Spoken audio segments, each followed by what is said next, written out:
লগতে ভাৰতৰ বিভিন্ন প্ৰান্তৰ পৰা যুগুত হৈছে কেইবাটাও গুৰুত্বপূৰ্ণ খবৰ।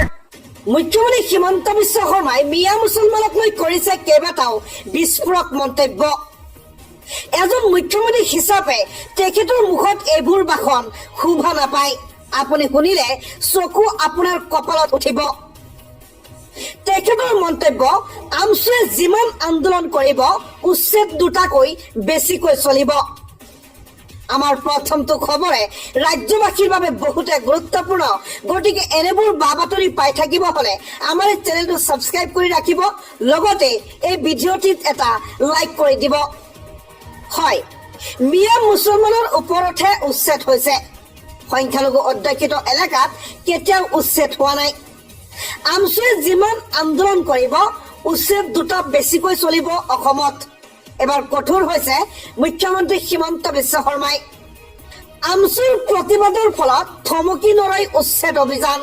আমছুৱে যিমান বেছি আন্দোলন কৰিব উচ্ছেদ দুগুণ চলিব বুলি মুখ্যমন্ত্ৰী হিমন্ত বিশ্ব শৰ্মাৰ ডাঙৰ মন্তব্য। উচ্ছেদ কোনেও বন্ধ কৰিব নোৱাৰে, উচ্ছেদ হবই। প্ৰতিবাদ কৰিলে দুটা বেছিকৈহে হব উচ্ছেদ।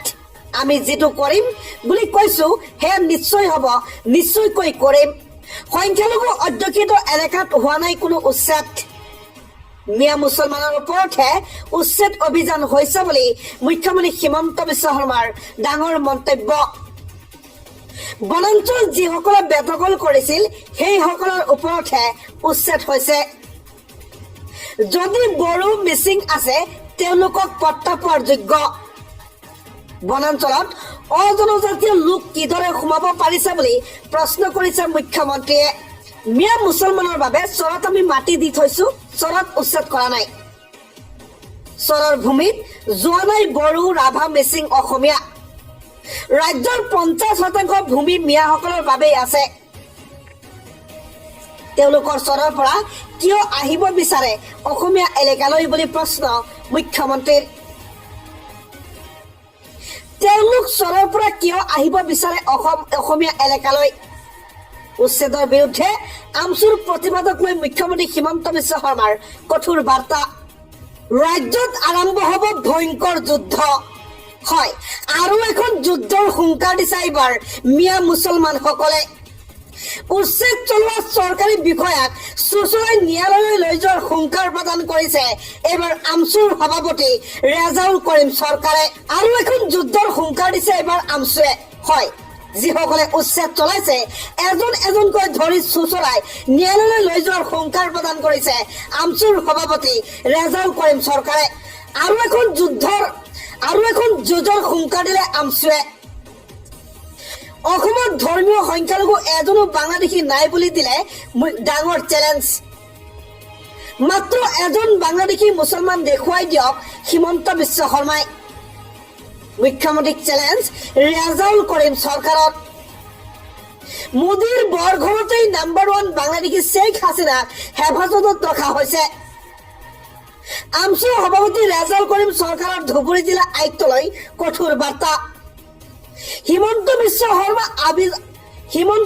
শৰ্মা আজীৱন মুখ্যমন্ত্ৰী হৈ নাথাকিব। 20 বছৰ পিছত হলেও ধুবুৰী জিলা আয়ুক্তক সুপ্ৰিম কোৰ্টৰ দুৱাৰত লৈ যোৱাৰ হুংকাৰ প্ৰদান কৰিছে আমছুৱে। 10 বছৰ পিছত অসমীয়া জাতি মিয়াই ধৰি ৰাখিব লাগিব। মুখ্যমন্ত্ৰী হিমন্ত বিশ্ব শৰ্মা কেতিয়াও ৰাতি শান্তিত শুব নোৱাৰে। মানুহৰ মুখৰ ভাত কাঢ়ি লৈছে হিমন্ত চৰকাৰে।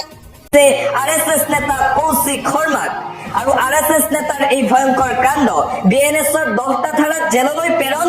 আৰএছএছ নেতা কৌশিক শৰ্মাৰ ভাতৃ সুৰেশ শৰ্মাও জড়িত আছিল ধন সংগ্ৰহত। চাকৰি দিয়াৰ নামত এই ভয়ংকৰ কাণ্ড এইবাৰ সংঘটিত কৰিছে আৰএছএছ নেতাজনে। পৰৱৰ্তী খবৰ, সীমান্তত বিএছএফ থাকোতে কেনেকৈ অসমত বাংলাদেশী আহিব পাৰে? মুখ্যমন্ত্ৰী হিমন্ত বিশ্ব শৰ্মাই সকলো কথা জানে, শাসকীয় দলৰ বিধায়কেও জানে। ৰমেন্দ্ৰ নাৰায়ণ কলিতাই স্বীকাৰ কৰিছে অসমত হোৱা অনুপ্ৰৱেশৰ কথা। চৰকাৰে অবৈধ বাংলাদেশীৰে অসম ভৰাব বিচাৰিছে নেকি? চৰকাৰখনক জবাবদিহি কৰিব লাগে। সংবাদ মাধ্যমৰ আগত বিৰোধী দলপতি দেৱব্ৰত শইকীয়াৰ চৰকাৰৰ বিৰুদ্ধে এই অভিযোগ। আৰু অনুপ্ৰৱেশকাৰীৰ বিৰুদ্ধে সৰব হৈ পৰিছে কংগ্ৰেছ নেতা আব্দুল খালেক। ৰাজ্যলৈ অনুপ্ৰৱেশ চলি আছে যদি চৰকাৰখনে কি কৰি আছে? অনুপ্ৰৱেশ প্ৰতিৰোধত ব্যৰ্থ চৰকাৰ এখনক কি কাৰণে অগপয় সমৰ্থন কৰি আছে? এইখন চৰকাৰৰ পৰা অসম গণ পৰিষদ ওলাই আহিব লাগে। সীমান্তৰে আহি থকা অবৈধ বিদেশীক কি কাৰণত গুলিয়াই দিয়া নাই? প্ৰশ্ন উত্থাপন কৰিছে কংগ্ৰেছৰ নেতা আব্দুল খালেকে। আৰু অনুপ্ৰৱেশকাৰীৰ বিৰুদ্ধে মন্তব্য কৰিছে অগপৰ বিধায়ক ৰমেন্দ্ৰ নাৰায়ণ কলিতাই। এতিয়াও বাংলাদেশীৰ অনুপ্ৰৱেশ ঘটি আছে। বাংলাদেশী অনুপ্ৰৱেশ সম্পূৰ্ণৰূপে ৰোধ কৰিব লাগে। অসমলৈ প্ৰৱেশ কৰাটো যদি বন্ধ নকৰে তেন্তে এইবোৰ হৈয়ে থাকিব। অনুপ্ৰৱেশ সম্পূৰ্ণৰূপে বন্ধ কৰিব পাৰিলে আমাৰ আশংকাসমূহ সম্পূৰ্ণ দূৰ হ'ব। বাংলাদেশী অনুপ্ৰৱেশ সন্দৰ্ভত এই মন্তব্য অগপৰ বিধায়ক ৰমেন্দ্ৰ নাৰায়ণ কলিতাৰ। আন এটা অতিকৈ গুৰুত্বপূৰ্ণ খবৰ, উৰিয়াম ঘাটত স্থগিত উচ্ছেদ অভিযান। হাতে হাতে চোকা অস্ত্ৰ লৈ নগাৰ দপদপনি দেখিবলৈ পোৱা গৈছে উৰিয়াম ঘাটত। উৰিয়াম ঘাটৰ ৰেংমা বনাঞ্চলত উত্তেজনাময় পৰিস্থিতিয়ে বিৰাজ কৰিছে। নগাৰ দাদাগিৰিত প্ৰশাসনে স্থগিত ৰাখিলে উচ্ছেদ অভিযান উৰিয়াম ঘাটত। হাতে হাতে দা কটাৰী লৈ উচ্ছেদ কৰিবলৈ যোৱা পথ বন্ধ কৰিলে নগাই। কৃষ্ণপুৰ গাঁও নাগালেণ্ডৰ লিপিয়ান বস্তি বুলি দাবী নগাৰ। নাগালেণ্ডৰ সীমান্ত দণ্ডাধীশ আৰক্ষী, অসম আৰক্ষী, CRPF বাহিনী উৰিয়াম ঘাটৰ ৰেংমা বন অঞ্চলত মুঠতে উত্তেজনাময় পৰিস্থিতিৰ সৃষ্টি হৈছে। এইবাৰ নগাই বন্ধ কৰি দিলে উচ্ছেদ অভিযান উৰিয়াম ঘাটৰ। আন এটা ব্ৰেকিং নিউজ, এইবাৰ নগাঁও জিলাত চলিব বৃহৎ উচ্ছেদ অভিযান। নিজে ভূমি খালী কৰক বেদখলকাৰীয়ে, নিজেই আঁতৰি নগলে ব্যৱস্থা ল'ব প্ৰশাসনে। চৰকাৰী ভূমি খালী কৰিবই লাগিব বেদখলকাৰী লোকে।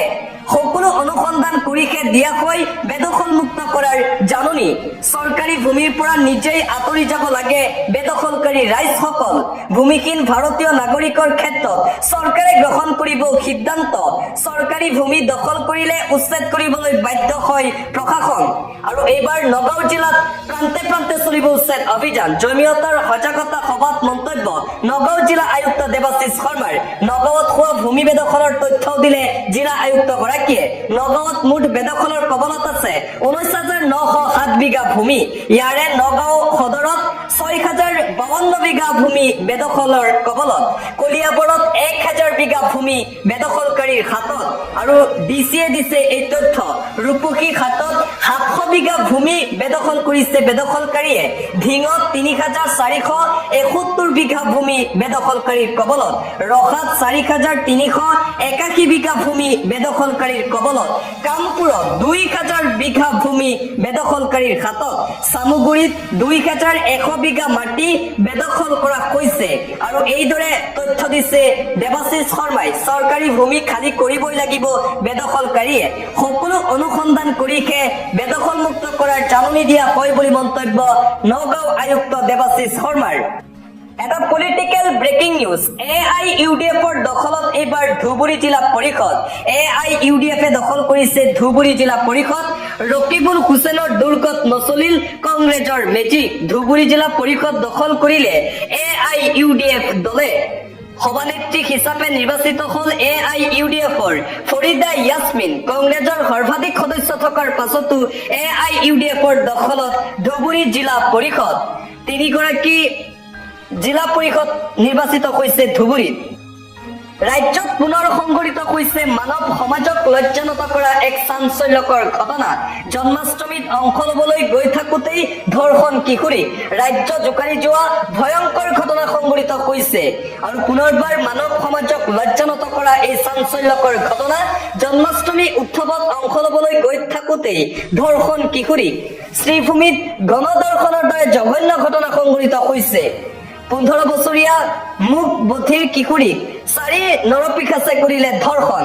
ঘটনাত জড়িত 4 নৰপিশাচক গ্ৰেপ্তাৰ কৰিছে আৰক্ষীয়ে।